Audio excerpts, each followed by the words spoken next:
네, 투데이 핵심 전략 시간입니다. 한국투자증권 이프렌드의 장용혁 팀장과 함께합니다. 어서 오세요. 네, 안녕하세요. 네, 양대 시장에 대해서 아직도 갑론을박이 상당합니다. 오늘 같은 경우에도 장 초반에는 또 코스닥 시장이 급격하게 조정을 받으면서 코스닥 시장이 이제는 정말 과열 양상이 해소되는 것인가라는 우려감도 있었는데 지금 양대 시장 어떻게 보세요? 지금 일단 거래소 쪽도 거래소만 생각해도 머리 아파 죽겠는데 네.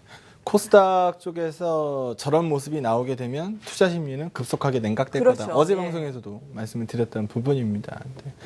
시장 한번 둘러보시죠. 그리스 얘기가 이번 한 주 동안 우리 뉴스 플로우에서 굉장히 많이 노이즈를 만들어낼 거다. 어제도 많은 뉴스가 쏟아져 나왔으니까. 그래서 이런 부분들은 뭐 우리가 손댈 수 있는 부분이 아닙니다. 뭐 그러지 말아라. 우리가 얘기해도 그들은 계속 시끄럽게 뉴스를 만들어낼 거니까요. 네. 그 부분은 우리가 어떻게 할 수 없는 거니까 이 부분은 흘려보낸다 하더라도 시장이 이렇게 힘들어하는 이유를 가만 생각해 보시면 결국은 달러입니다. 달러가 너무 강하다라는 겁니다. 달러가 강한 이유, 뭐 여러 가지 뭐 방법이 뭐 이유야 갈라지겠습니다만 조기 금리 인상 얘기가 계속 나오고 있어요. 조기 금리 인상을 통해서 달러가 비싸지면 미 기업들의 수출은 줄어들 거고 그로 인해서 기업 채산성은 떨어질 겁니다. 또 조기 금리 인상 가능성이 올라오면서 달러 강세가 나오게 되면은 할인율이 증가하게 되죠. 미래의 이익을 지금 현가로 나눠서 가져와야 되는데 나누는 값이 금리니까 금리가 올라가게 되면 할인율 값이 올라가게 됩니다. 그렇게 되면 밸류에이션은 당연히 높아질 거고 밸류에이션이 높아지면은 이익이 얼마나 민감해지겠어요. 이익 폭이 조금만 떨어져도 밸류에이션은 급증하기 때문에 뭐 이런 부분들은 시장에서 즐거워하지 않겠죠. 제가 지금 달러가 비싸지면서 안 좋은 부분만 얘기했는데 물론 달러가 비싸지면서 좋은 부분도 있어요. 문제는 미국한테만 좋아지는 겁니다. 달러가 비싸지게 되면 수입 물가가 떨어지죠. 수입 물가가 떨어지고 에너지가 이런 것들이 안정세를 취할 거기 때문에 미국 입장에서는 인플레이션에서 상당히 자유로워집니다. 지금 미국 전체로 봤을 때는 원만하게 돌아가고 있는 거고 주변 여건으로 봤을 때는 굉장히 어렵게 돌아가고 있는 거죠. 네. 그러다 보니까 우리가 머리가 좀 아픈데 미국의 금리를 볼 수 있는 전형적인 그림 여기서도 볼 수 있는 것처럼 많이 올랐어요. 단기적으로 굉장히 많이 올랐어요.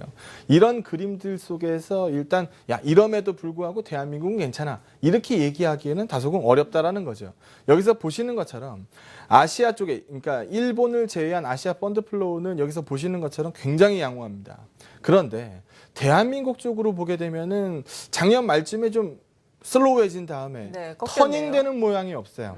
우리 대한민국 원화값이 강세를 보이는 구간에서도 돌아 나오는 모습이 없었어요. 유난히 우리 대한민국 쪽에 짜게 놀고 있거든요. 그런데 앞으로 제가 지난번에 말씀드렸던 것처럼 달러가 상대 강도를 우리 원화의 상대 강도가 유지된다라고 하면 달러는 피크아웃 되는 모습이 나올 테니까 그런 모습들이 있으면 상관이 없는데 지금 이 조기 금리 인상 분위기가 우리 대한민국 쪽에서는 조금 반갑지 않게 다가오고 있는 것도 사실입니다. 그런데 우리 2% 금리도 다른 웬만한 선진국들 금리에 비하면 굉장히 높은 거고요. 네. 우리 뭐 경상수지 뭐 얘기 많이 들으셨겠습니다만 우리 원달러가 과도하게 튀어오를 위험은 없다라고 보고 있기 때문에 그래서 제가 쉬어가자라고 말씀을 드리고 있는 상황입니다. 부러진다 이렇게 얘기하고 있지 않은 거죠. 그런데 시장이 이렇게 딱 들여다보면은 답답해요. 대형주 그렇죠. 답답하고 뭐 코스닥은 뭐 부담스럽고 뭐 이런 얘기들을 굉장히 많이 하는데 네. 거래소 왜 답답하십니까? 시가총액 상단부 종목들 저점 대비해서 한번 차트 열어보세요. 얼마만큼 올랐어요? 굉장히 많이 올랐어요. 굉장히 많이 올랐는데 이 그림 하나 보시죠. 대형주 쪽에서 자동차만 보면 답답하죠. 굉장히 부진해요. 예. 그러니까 대형주 부진을 뭐 가장 큰 이유라고 말할 수 있는 게 자동차인 것 그렇죠. 같아요. 보게 되면 N 약세를 타고 도요타 주가는 이렇게 올랐어요. 그런데 현대차 주가는 이렇게 떨어져 있죠. 유로 약세를 등에 업고 폴스바겐 주가도 이렇게 올랐어요. 그런데 현대차 주가는 이렇게 떨어져 있죠.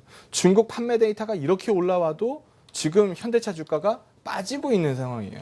대형주 쪽에서 이거만큼 요즘 기관들 입장에서 쇼치기 좋은 종목이 어디 있었습니까? 1월 데이터 안 좋았죠. 작년에 밀어내기 매출 있었기 때문에 뭐 2월, 3월까지 뭐 그 출하 데이터 안 좋다 뭐 이런 얘기 나오고 있는 상황이고 뭐 쇼치기 굉장히 좋았었거든요. 그래서 기관들 쪽의 매도가 쏟아진 상황입니다. 기관들 쪽에서 대형주 그중에서 자동차를 눌러놓고 뭘 했나요? 코스닥 쪽에서 붐업을 일으킨 거죠. 자료 한번 보시면은요. 코스피 쪽에서 대차장고가 뭐 과도하게 늘었다거나 그런 부분들은 없어요. 그런데 코스닥의 신용 융자 규모를 보시게 되면 무려 3조 원입니다. 거래소보다 많아요. 네. 그러면 이런 위축 부담스러운 그림들은 일단 나온다라는 거죠. 풍선 효과에 의해서 나온 상황이라고 하면 이 풍선 효과의 끝은 어디냐라는 부분을 한번 보시면 될 것 같습니다.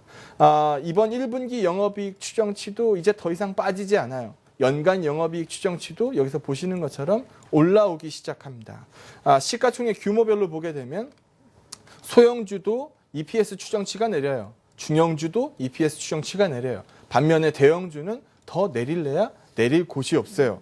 이런 부분들 쪽에서 속도 조절론, 지금 지수 상황이야 저항대 앞두고 있고 뭐 수급적으로 많이 위축되고 있고 하다 보니까 뭐 갑자기 오를 모멘텀이야 떨어진다라고 합니다만 쉬어가는 자리 이후에 주가가 다시 한번 오른다. 그때 뭘 쳐다봐야 될지는 명확한 시그널을 주고 있다라고 생각합니다. 쉬는 자리에선 쉬시죠. 쉬는 자리에서 열심히 뛰면 다리 아픕니다.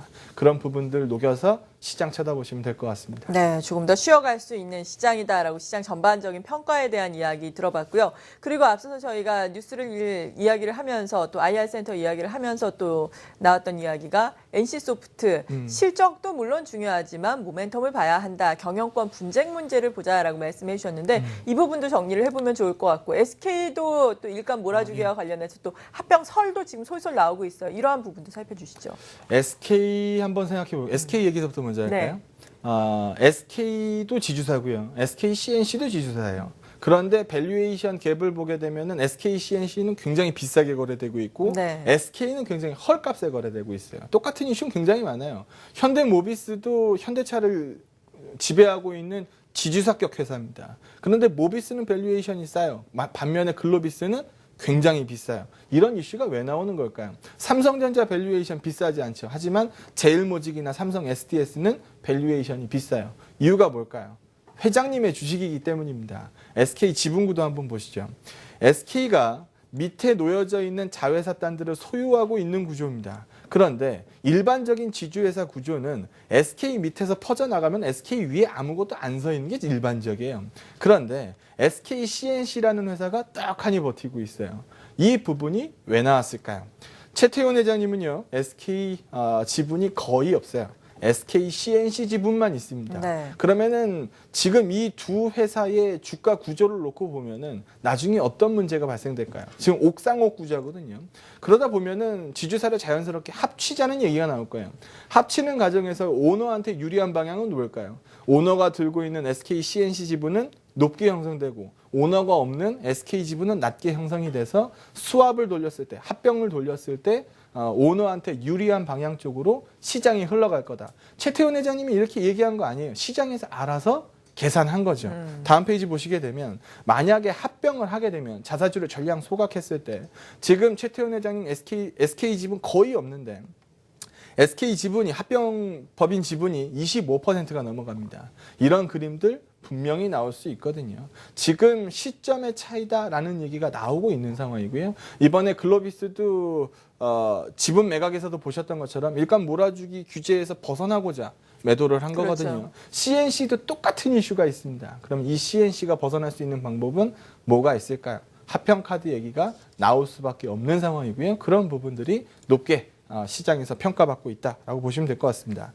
NC 얘기도 좀 전에 네. 뭐 잠깐 코멘트하는 것 같은데 이 부분도 마저 얘기해 보죠.